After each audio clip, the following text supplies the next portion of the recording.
It was mid-July and my friends and I were going on a summer trip to the Grand Canyon State Park. I was excited. It was my first big trip without adult supervision. It was the summer after I graduated high school and I was living my best life. We planned an entire week-long camping trip at Mather Campground, which is on the south rim of the canyon. It was 10 of us total and 2 SUVs full of camping and hiking equipment, food, and clothing. We hit the road around 6 a.m. so we could be there between noon and 1 p.m. depending on traffic and bathroom breaks. After checking in, we headed to our sites. We had rented a total of 3 campsites and planned to have 2 tents in each, meaning some of us would be paired together. I had my own tent because I just don't do well sleeping next to anyone. We had pretty much everything set up by 5 p.m. and settled in to have dinner. The first night we went for simplicity. We roasted hot dogs on the fire and had chips in a veggie tray. The rest of the night we shared stories and talked about who was going where for college in the fall. By 11, I was beat and headed to my tent to settle in. I grabbed one of my rapid chargers and charged my phone so I could lay back and listen to a podcast episode, or maybe 2 before drifting off to sleep. I was asleep probably an hour later and when I heard rustling outside my tent. I was a light sleeper, so I just assumed it was Ashton making his way to his tent, which was not too far from mine. I drifted back to sleep and slept about as peacefully as one does in a sleeping bag on the floor of a tent. The next day I wanted to hike a bit and see the sights. I was a photographer and wanted to get some good nature photos for my blog, so I headed down one of the many trails near us.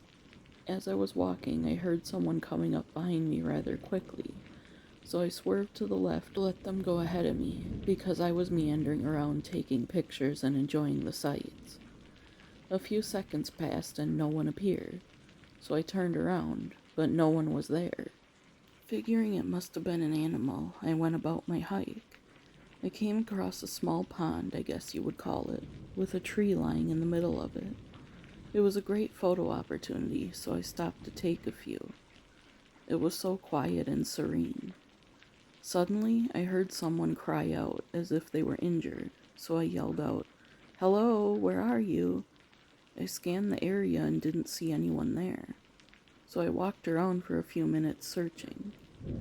"I have my first aid kit and cell phone. Make a noise so I can come help," I said, but I was met with silence. I searched for the next hour, too afraid to leave someone who was injured just lying in the woods, but no one was around. I was frustrated and still worried, but I needed to head back to camp before everyone started to wonder where I was. Back at camp, we decided to go as a group to a store to pick up more items that we needed for the rest of the week. Dinner that night was campfire dinners, those packets of meat and potatoes on the fire. We played a few rounds of cards before all making our way to our tents for the evening. I was restless that night, so I was editing some photos on my phone when I heard another cry for help. This time, it sounded like it was right outside my tent. I jumped and yelled, "Who's there? What do you need?" But again, no response. "Ash, did you hear that?" I yelled, but I heard his snoring from the tent a few feet away. "Guess not," I said. Again, I felt the need to make sure no one needed my help, so I grabbed the lantern off the picnic table and looked around for about a half an hour. Exhausted and defeated, I headed back to bed. Tomorrow's a new day, I reminded myself, but I couldn't have predicted what the next day would bring. A small group of us decided to hit some different trails than I was on the day before. I grabbed my camera and backpack, restocked my bottles of water, and we headed out.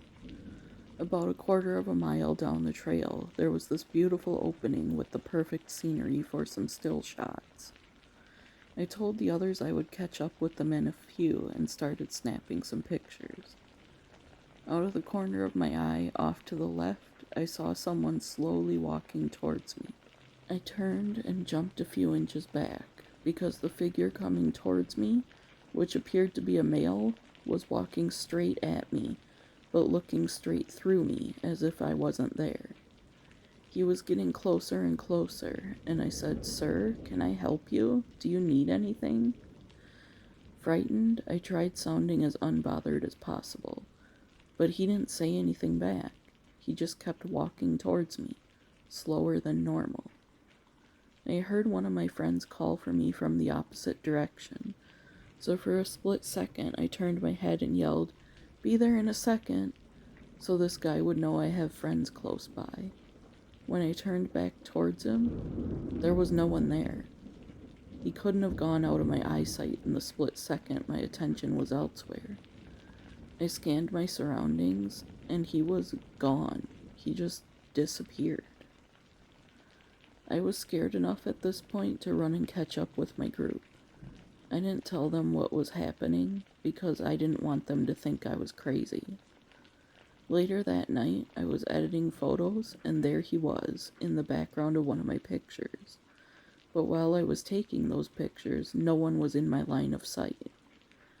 I've only told this story to a few people, but I know what I experienced out there was paranormal. I searched the area thoroughly each time, and there was no other humans around. Thank you so much to our listener Trish for another good, chilling camping story. And I completely believe you, Trish.